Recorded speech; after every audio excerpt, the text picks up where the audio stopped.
안녕하세요. 오늘은 몇 년 만에 제주도에 와 있습니다. 토양과 비료에 관해서는 우리나라에서 아주 권위 있는 현해남 제주대학교 명예 교수님의 특강을 듣기 위해서 와 있습니다. 오늘 이 시간에는 현해남 교수님의 특강 중 우리가 꼭 알아야 될 사항 몇 가지에 대해서 말씀드리겠습니다. 비료의 성분에는 12가지가 있습니다. 가장 중요한 것은 뭡니까? 비료의 3대 요소, 질소, 인산, 가리, NPK입니다. NPK 다음으로 중요한 비료 성분은 칼슘, 마그네슘, 황입니다. 요거를 비료의 6대 요소라고도 말하지요. 그 다음에 6가지가 있는데 그거는 미량 요소입니다. 붕소, 철, 망간, 아연, 구리, 몰리브덴이죠. 그래서 총 12가지 요소입니다. 비료의 3대 요소인 질소, 인산, 가리는 식물의 수세나 생산성에 관여를 하고 나머지 요소들은 품질에 관여하는 요소들입니다. 과일의 당도, 색깔, 맛, 향기, 크기, 모양 이런 것에 관여하는 비료들이 바로 칼슘, 마그네슘, 황 그리고 붕소를 비롯한 미량 요소들입니다. 질소는 세포의 성장을 촉진합니다. 그런데 질소기가 너무 많으면 나무를 약하게 해서 병에 잘 걸리게 하지요. 인산은 힘과 에너지의 원천입니다. 현 교수님은 인산을 식물에 있어서 배터리 역할을 한다고 하셨습니다. 칼리는 동화산물의 이동을 촉진하고 과일의 발육을 양호하게 만드는 성분입니다. 현 교수님은 칼슘은 세포벽 사이를 단단하게 하는 역할을 한다고 하셨어요. 벽돌로 치면은 벽돌과 벽돌을 단단하게 하는 모르타르 역할을 한다고 했어요. 현 교수님은 칼슘 살포하고 탄저병 관계를 이렇게 묘사했습니다. 탄저병은 식물체에 침입하려는 창이고 칼슘은 그 창을 막아내는 방패 역할을 한다고 그랬어요. 그러니까 칼슘은 탄저병이나 부패병을 예방하는데 도움이 되고 열과를 방지하고 저장성을 향상시키는데 중요한 역할을 합니다. 마그네슘은 엽록소의 중심 요소로서 광합성을 촉진하여 과일의 당도를 높이는데 중요한 역할을 한다고 하셨습니다.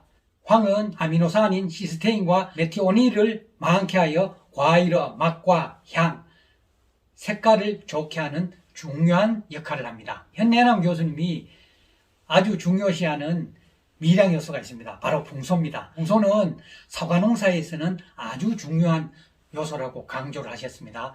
현 교수님은 붕소를 이동의 문이라고 강조하십니다. 그러니까 문이니까 이 붕소가 없으면 양분들이 통과를 잘 못하죠. 그러니까 이 문이 넓어야 양분들이 통과를 해가지고 과일의 모양이 좋아지고 크기가 커지지요. 그래서 붕소의 역할을 아주 강조하십니다. 붕소를 살포해야 신초가 성장하고 과일의 크기가 커지고 모양이 좋아진다고 말씀하셨습니다. 나머지 미량 요소인 철, 망간, 구리, 아연, 몰리브덴은 대사 과정에 효소 작용을 하는 요소들입니다. 이번에 제주도에 가서 감귤 농장을 방문했습니다. 감귤 농장을 직접 방문한 것은 처음인데 제가 감귤 농장에 가보고 상당히 놀란 점이 있습니다. 뭐냐면 감귤 농사를 짓는데도 칼슘을 상당히 많이 살포하더라고요. 일반적으로 집에서 먹는 귤은 껍질이 반들반들합니다. 그런데 우리가 감귤 농장에서 직접 따서 먹은 감귤은 칼슘을 쳐서 그 표면이 하얗게 돼 있었어요. 칼슘이 묻어 있으면 소비자들이 싫어하니까 그거를 세척해서 판매한답니다. 방문한 농장에서는 우리가 직접 칼슘이 묻은 채로 따먹어보고 그리고 직접 칼슘이 하얗게 묻은 과일을 우리가 주문을 하기도 했습니다. 현 교수님이 제주도 특강에서 칼슘에 대해서 많은 이야기를 하셨습니다. 우리가 일반적으로 알기에는 칼슘의 옆면살포 농도를 0.2에서 0.5%로 알고 있어요. 그리고 사실 책에도 그렇게 되어 있습니다. 그런데 현 교수님은 칼슘을 옆면 시비할 때 농도를 0.2 정도로 하라고 하셨어요. 0.2에서 많아야 0.3%. 그런데 옆면 살포할 때 칼슘 농도를 0.5 하면은 500리터 SS기 한 차에 2.5kg거든요. 저도 사실 옆면 시비할 때는 2.5kg는 살포하지 않습니다. 그런데 칼슘 농도를 2kg 정도 해가지고 혹서기에 살포하면은 과일의 잎이 타지요. 저는 원래 칼슘을 1.5kg 정도 넣었습니다. 그런데 그때 칼슘을 치고 그날 오후에 온도가 30도 가까이 올라갔어요. 그러니까 일부 잎이 타는 약해가 발생하더라고요. 칼슘을 연면 시비할 때 500L SS기 한 차당 0.2%까지는 그 식물체에서 흡수할 수 있는 그 흡수율이 굉장히 올라간답니다.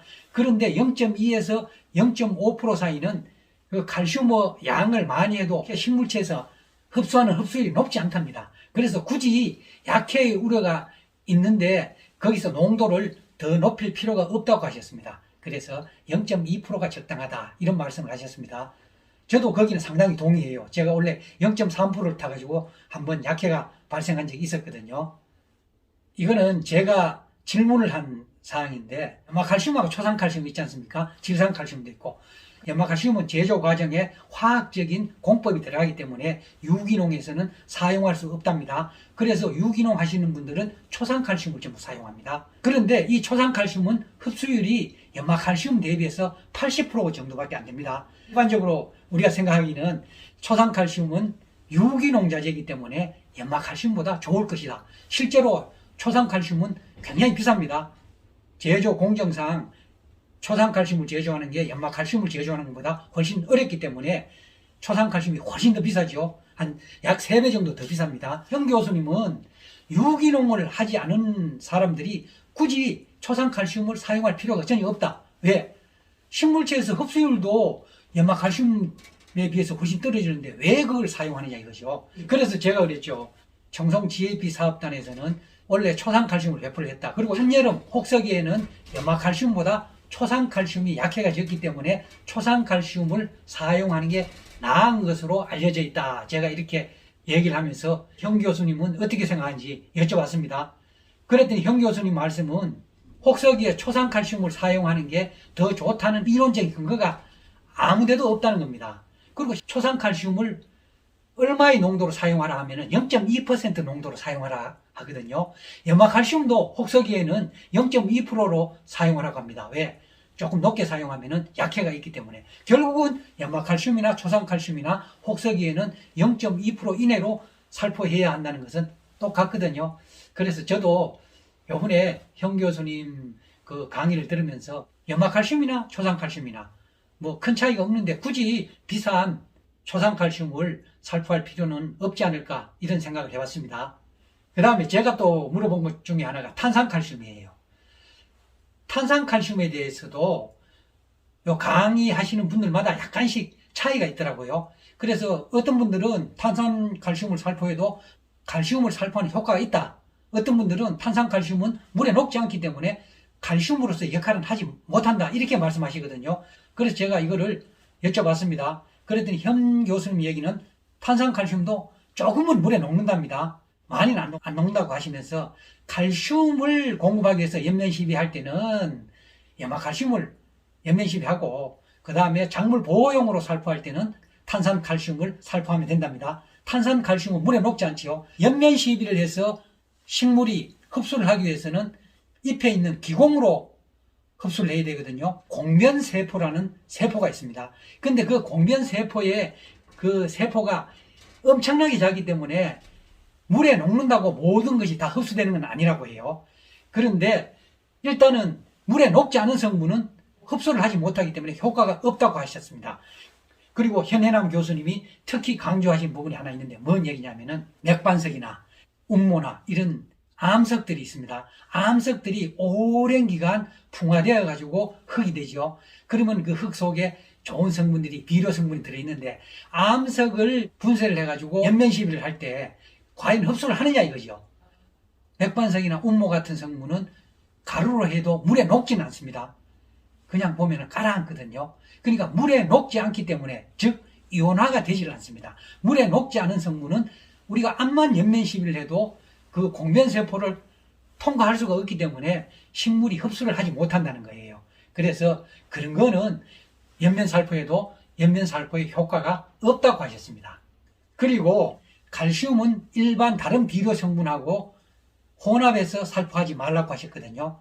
특히 칼슘을 인산 성분이 있는 비료하고 같이 치면 칼슘과 인산 성분이 반응해서 인산 칼슘이 되죠. 인산 칼슘은 골분입니다. 뼈 성분이죠. 그 다음에 황이 있는 비료하고 칼슘을 같이 살포하면 황하고 칼슘이 반응해서 황산칼슘이 되죠. 황산칼슘은 바로 뭡니까? 우리가 붕대를 할 때 쓰는 석고가 됩니다. 석고. 그래서 칼슘을 인산이나 황이 들어있는 성분의 비료하고 함께 녹여서 살포하면 흡수율이 떨어진다는 거예요. 바로 화학 반응을 일으켜서 서로 결합을 하기 때문에 그렇습니다. 병에 든 칼슘 제품들이 있습니다. 그러면 농약하고 막 섞어쳐도 약효가 없다고 그러거든요. 약병에 든 칼슘은 칼슘 양이 굉장히 적은 양이기 때문에 농약하고 섞어서 살포해도 크게 약해를 일으키지 않는답니다. 문제가 없답니다. 그 다음에 이제 퇴비 관련 내용인데, 퇴비를 줄 때는 완전히 부숙된 퇴비를 살포해야 됩니다. 부숙되지 않는 퇴비를 주면 오히려 역효과가 난다고 하셨어요. 부숙된 퇴비는 구수한 냄새가 나지만도 부숙되지 않은 퇴비는 똥 냄새가 납니다. 그리고 퇴비를 많이 주는 게 능사는 아니다. 퇴비는 얼마만큼 줘야 되느냐? 미생물이 먹을 만큼만 주는 게 좋다고 하셨습니다. 현 교수님이 칼슘에 대해서는 강조를 많이 하시는데, 칼슘을 살포할 때 붕소를 넣어서 살포하라고 그런 말씀을 하셨어요. 그러면은 이 칼슘은 붕소칼슘이 됩니다. 그러니까 염화칼슘에 붕소를 넣으면 붕소칼슘이 됩니다. 그러면 이때 칼슘은 500L SS기 한 차당 0.2%면은 1kg 넣으면 되죠. 염화칼슘 1kg. 0.3%면 1.5kg를 넣으면 됩니다. 그럼 붕소를 얼마 넣어야 되느냐? 붕소 칼슘을 만들기 위해서 붕소는 30에서 50g 넣으면 된답니다. 붕소가 얼마 들어가지 않죠. 그런데 이렇게 붕소 칼슘을 만들어지면은 효과가 굉장히 좋다고 합니다. 그래서 저도 내년부터는 염화 칼슘을 칠 때 붕소를 조금씩 넣어서 칠 계획입니다.